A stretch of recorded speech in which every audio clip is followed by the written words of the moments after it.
प्यारे बुजुर्गों, माताओं, भाई और बहनों, हम सब जो अपने आप को ज़्यादातर शरीर समझते हैं, हमें भूल जाते हैं कि असलियत शरीर में नहीं, हमारी आत्मा में है। वो आत्मा जो परमात्मा का अंश है, वो आत्मा जो प्रभु के अंग संग थी, वो आत्मा जो प्रभु से अलग हुई और जिसे यही कहा गया था कि वो एक समय के लिए जब प्रभु से दूर होगी तो वो वापस प्रभु में जाकर लीन होगी। जैसे जैसे प्रभु की मौज में सृष्टि रची गई, कई खंडमंडल बने, तो हमारी आत्मा एक मंडल को जानकर पहले पहले वापस प्रभु में लीन हो जाती थी। लेकिन जैसे जैसे और मंडल बने तो हमारी आत्मा को लगा कि वो नए मंडलों की भी सैर करे। वो अगले मंडल में गई, और मंडल बना, वहाँ गई। तो आस्ते आस्ते जैसे जैसे प्रभु से दूर होती चली गई और मंडलों में जो भी उनकी अट्रैक्शन थी, जो खिंचाव थे, उनमें मस्त होना शुरू हो गई, तो प्रभु को भूल गई। आज जब हम इस धरती पर जी रहे हैं, जिसे पिंड का देश कहा गया, तो हम अपने आप को यहाँ सही रूप में जीने के लिए हमारी आत्मा के ऊपर शरीर दिए गए ताकि हम यहाँ पर जी सकें। जैसे जब इंसान किसी गर्म मुल्क से ठंडे मुल्क की ओर जाता है तो उसको और कमीज़ के ऊपर स्वेटर, स्वेटर के ऊपर कोट, कोट के ऊपर ओवरकोट, अलग अलग चीज़ें पहननी पड़ती हैं ताकि वहाँ के माहौल को वो सहन कर सके।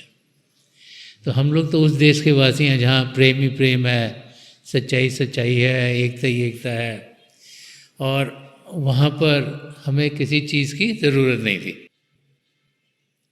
लेकिन जैसे हम उस अवस्था में चलते आ गए जहाँ पर जड़ता बढ़ती शुरू हो गई, तो हमें वहाँ जीने के लिए अलग अलग शरीर दिया गया।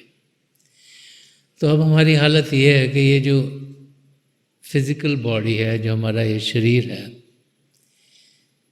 इसको ही हम असली रूप समझ बैठे हैं और असलियत क्या है उसे भूल गए हैं। और इस दुनिया में जीते जीते इनके रंगों की ओर खिंचते हुए जो कुछ हमें इस दुनिया में हमारे को लगता है हमारे साथ हो रहा है, हम सोचते हैं वही असली है। ये भूल जाते हैं कि जो ये शरीर चंद दिनों के लिए है, इसने सदा सदा के लिए रहना नहीं। तो हम जो शरीर के साथ कुछ होता है, अगर शरीर में कुछ तकलीफ़ है तो हमें तकलीफ़ महसूस होती है, अगर कुछ हमें खुशी मिल रही है किसी चीज़ से तो हमें खुशी लगनी शुरू हो जाती है। और अपनी पूरी ज़िंदगी हम यही सोचते हैं कि इस दुनिया में जिसमें जी रहे हैं उसमें हमें सही तरीके से जीना है। अब सही तरीका क्या है, इसकी जब तक समझ सही नहीं होगी तो जो और लोग करते हैं, जो हम देखते हैं, हम वैसे करना शुरू कर देते हैं। एक इंग्लिश में मुहावरा है कि अगर आप भेड़ चाल में जाओगे तो आप कुछ पाओगे नहीं, कुछ पाने के लिए कई बारी वो रास्ता ढूंढना पड़ता है जो औरों से अलग होता है। और इसीलिए बहुत सी बार प्रभु को पाने के रास्ते को उल्टा रास्ता कर रहे हैं। ये वो नहीं जो कि सारी दुनिया कर रही है। सारी दुनिया में बहुत से लोग यही सोचते हैं कि हम शरीर हैं, हम हमारे इमोशंस हैं, हमारे रिलेशनशिप्स क्या हैं वो हैं, हमारी इंटेलिजेंस क्या है वो हैं, और फिर सारी ज़िंदगी उन चीज़ों को सही करने में, उनमें खुश होने में हम ज़िंदगी गुजार देते हैं। तो महापुरुष जब भी इस धरती पर आए हैं, बार बार हमें समझाते चले आए हैं कि हम ये ना समझें कि हम एक ही बारी के लिए आए हुए हैं। हम ना समझें कि ये अपने आप ही कुछ हो गया, हम आ गए और हमारी मौत हो गई, हम चले जाएंगे। हम जानें कि हमारा रिश्ता नाता पिता परमेश्वर के साथ है। हम जानें कि हम उन्हीं के अंश हैं, हम जानें कि हम उनके साथ जुड़े हुए हैं, हम जानें कि हम उन्हें जान सकते हैं, हम जानें हम उन्हें पहचान सकते हैं, हम जानें कि हम उनसे एक में हो सकते हैं। तो जब इंसान इस दुनिया में से गुजर रहा होता है तो छोटी सी उम्र में बच्चों के ऊपर कोई रिस्पॉन्सिबिलिटी नहीं होती, तो लगता है कि बच्चे बड़े खुशी से ज़िंदगी गुजार रहे हैं। छोटा सा बच्चा है, जब भी वो कुछ पुकारता है, चाहे रोता है, चाहे कुछ आवाज़ें मारता है, तो उसे मदद मिल जाती है, उसके माँ बाप भागे आते हैं।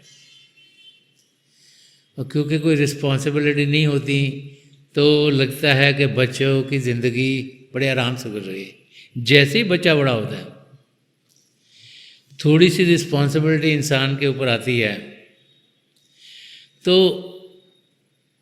इंसान को लगना शुरू हो जाता है कि ज़िंदगी में मुश्किलें बहुत आए। अगर आप ज़्यादातर लोगों से बातचीत करोगे तो कोई होगा जो कि बड़ा ज़िंदगी से खुश होगा। ज़्यादा लोग तो अगर बातचीत करो किसी न किसी दुख दर्द की बातचीत ही करते हैं। और अगर हम देखें कि सारे दिन में हमारा ध्यान किस ओर जाता है, तो बहुत सी बार जैसे जैसे इंसान की उम्र बढ़ती है वो सोचता है कि उसकी ज़िंदगी में मुश्किलें और आ गई हैं, क्योंकि उसकी रिस्पॉन्सिबिलिटीज़ बढ़ गई। अब जब एक बच्चा खुद जी रहा है, उसको अपना ही ख्याल करना है, जैसे बड़ा होता है, पढ़ता लिखता है, कि शादी होती है, अब पति पत्नी को एक दूसरे का ख्याल करना है। जैसे उनके बच्चे होते हैं, अब उनको बच्चों का ख्याल करना है, और जब एक से ज़्यादा बच्चे हुए उनका ख्याल करना है। साथ में उस समय में माँ बाप बुजुर्ग हो गए, उनकी भी सेहत ठीक नहीं रहती, उनका ख्याल करना है। फिर कोई ना कोई तकलीफ़ लाइफ में लगी रहती है।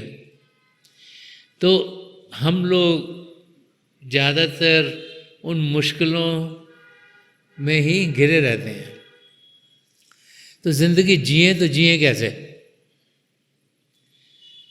संत दर्शन सिंह जी महाराज, जिन्होंने ज़िंदगी के हर पहलू को बड़ी नज़दीकी से देखा, जो जिन चीज़ों से हम सब गुजर रहे हैं उन सब में से संत दर्शन सिंह जी महाराज गुजरे। उनकी ज़िंदगी की ओर अगर हम ध्यान दें तो उनकी ज़िंदगी में बहुत सी चीज़ें ऐसी जो हम सब लोगों की ज़िंदगी में आती हैं। अब उनमें से हमने गुजरना कैसे है कि हम सही तरीके से गुजर रहे हैं,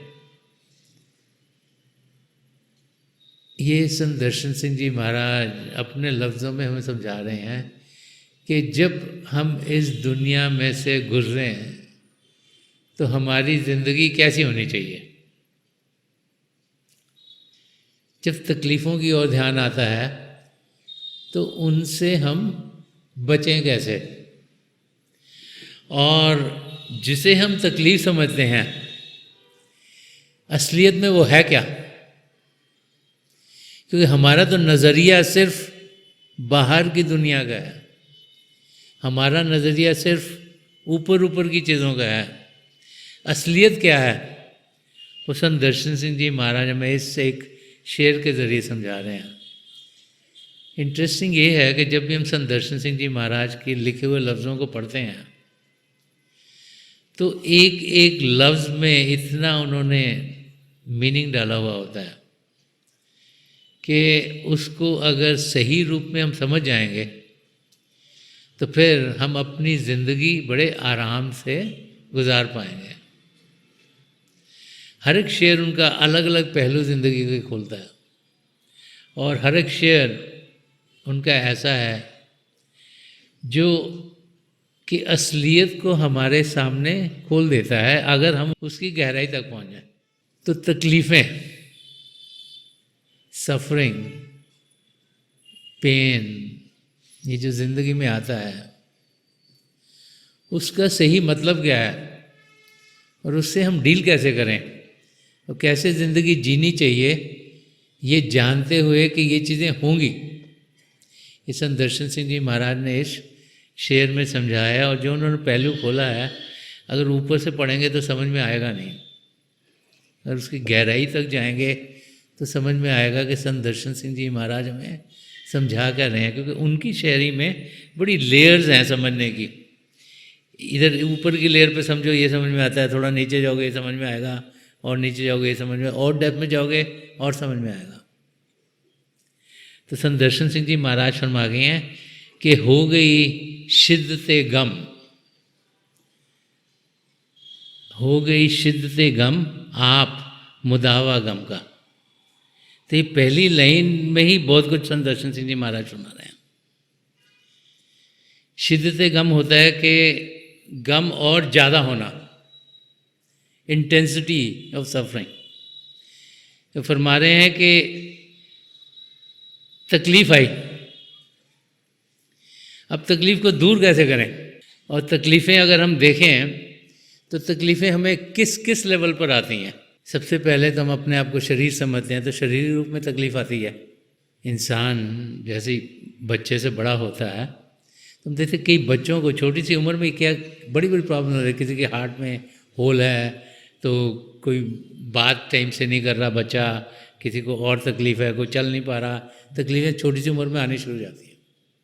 इंसान जैसे ही बड़ा होता है पूरी कोशिश करता है कि एक्सरसाइज करे, खाना पीना ठीक खाए, उसकी तबीयत ठीक रहे, लेकिन हम देखते हैं टाइम के साथ हमें से हर एक को कोई ना कोई तकलीफ़ लगी रहती है।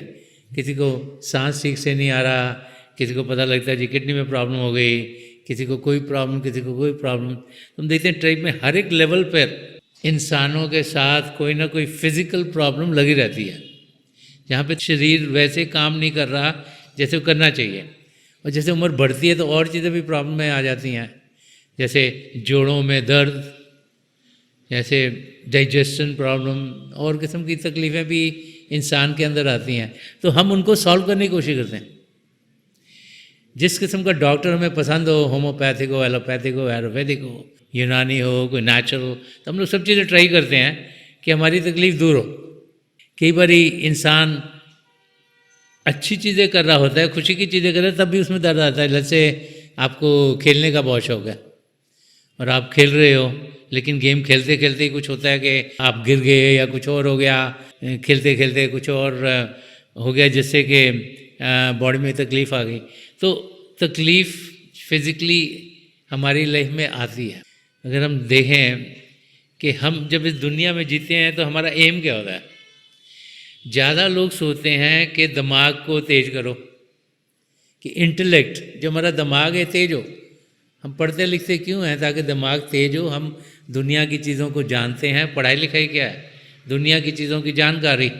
हम वो जानकारी पाते हैं ताकि हम इस दुनिया में अपने आप को सही तरीके से रख पाएँ। तो जब हम दिमाग को तेज़ करते हैं हमारी इंटेलिजेंस बढ़ती जाती है। तो हमारी इंटेंशन यही होती है कि हम पढ़ लिख कर फिर या नौकरी करें या बिजनेस करें या कोई काम करें, राइट। और फिर जो हमारे गोल्स होते हैं कि हाँ मैं ये कर लूँगा, यहाँ तक पहुँच जाऊँगा, लाइफ में हम देखते हैं वहाँ पर हम पहुँचते नहीं। जब पहुँचते नहीं तो फिर तकलीफ़ हो जाती है। अब एक बच्चा बहुत पढ़ रहा है और वो बहुत पढ़ाई कर रहा है, वो सोच रहा मैं क्लास में फर्स्ट आऊँगा और आता नहीं, सेकंड आ गया, थर्ड आ गया, फोर्थ आ गया, अब कभी कभी मैं बच्चों को मिलता हूँ तो कई बच्चे एग्ज़ाम के बाद और देखो तो उनकी शक्ल बड़ी डाउन है, तो पूछो क्या हो गया तुम्हारे मार्क्स में, कि मेरे जी 94% मार्क्स आए। मैं कहा 94% मार्क्स तो खुश होना चाहिए। नहीं नहीं, मैं तो 98 चाह रहा था। ऐसे भी होता है कि हमारा गोल है, हम उस तक पहुँचे नहीं, तो 90 के ऊपर आ गए तो ठीक है, अच्छे कॉलेज में एडमिशन हो जाएगी, you can go do well, but उसमें भी इंसान दुखी। तो इंटेलेक्चुअली भी जो हम चीज़ें चाहते हैं, सेम थिंग हमने बिज़नेस खोला, ने बिज़नेस खोला कि हम पैसे कमाएंगे, चीज़ें बेटर होंगी। अनफॉर्चुनेटली बिज़नेस चल नहीं रहा, हमारी समझ में नहीं आ रहा क्या हो रहा है, तो फ्रस्ट्रेशन, सफरिंग, पेन, तकलीफ़ इंसान की ज़िंदगी में आती है। सेम चीज़ है हमारी इमोशनल स्टेट में। हम लोगों की सबकी कोशिश होती है कि हम मिलजुल के रहें। एक फैमिली में बच्चे पैदा होते हैं, मिलजुल के रहते हैं। हमारे दोस्त मित्र जिनके साथ हम रहते हैं मिलजुल के रहते हैं। और जो लोग अब 50, 60, 70, 80, 100 साल के होने वाले हैं, वो पुराने ज़माने को याद करते हैं जब फैमिलीज इकट्ठी रहा करती थी, जब 2-4 भाई इकट्ठे रहते थे, उनके बच्चों की शादी हो गई वो भी इकट्ठे रहते थे। अब टाइम्स बदल गए हैं, तो वो जो रिलेशनशिप्स थे जिनको कि हम चाहते हैं कि ठीक हो, टाइम के साथ उनमें दरार आ जाता है। कोई ना कोई मिसअंडरस्टैंडिंग हो गई, किसी ने किसी का हक मार लिया, किसी और ने कोई गड़बड़ कर दी कहीं पर, कोई तो अपने बिजनेस में पार्टनरशिप की, उन्होंने कोई गड़बड़ कर दी, तो कुछ ना कुछ टेंशन आ जाती है कि भाई छोटी मोटी चीज़ें आपने एक बात सोची, किसी ने पीछे से कुछ और गलत किसी और को बोल दिया, तो मिसअंडरस्टैंडिंग करके भी रिलेशनशिप प्रॉब्लम्स आ जाते हैं। बड़ी बार आजकल क्योंकि हम ऐसी दुनिया में जी रहे हैं जहाँ अलग अलग किस्म के लोग हर एक बड़ी बड़ी सिटी में रहते हैं, तो जब हम काम पर जाते हैं तो हम उन लोगों से डील करते हैं जिनकी बैकग्राउंड हमसे अलग होती है, तो उनके बोलने का तरीका, उनके एक्सप्रेस करने का तरीका, उनको समझाने का तरीका, वो सब अलग है, तो उसमें भी टेंशन हो जाती है। एक इंसान सोच रहा है कि मैं बड़े आराम से समझा रहा हूँ, और दूसरा सोच रहा है नहीं नहीं ये तो इतनी तेज़ी से बोल रहा है, इसने मेरे को तो ऐसे लग रहा है डांट दिया। तो इमोशनल प्रॉब्लम भी रहती हैं। और सबसे जो डीप में प्रॉब्लम है वो है रूहानी, आध्यात्मिक प्रॉब्लम, स्पिरिचुअल पेन। वो जो पेन है, क्योंकि वो है इस करके बाकी सारे पेन हो रहे हैं। संत कृपाल सिंह जी महाराज फरमाते कि on spiritual health depends the health of the body and the mind, कि अगर हमारी रूहानी सेहत ठीक होगी तो बाकी सब चीज़ें ठीक हो जाएंगी। शारीरिक बीमारियां भी ठीक होंगी और मानसिक बीमारियां भी ठीक होंगी, इमोशनल प्रॉब्लम ठीक होंगी। क्योंकि हमारी रूहानी स्टेट ठीक क्यों नहीं है? क्योंकि हम प्रभु से अलग हैं।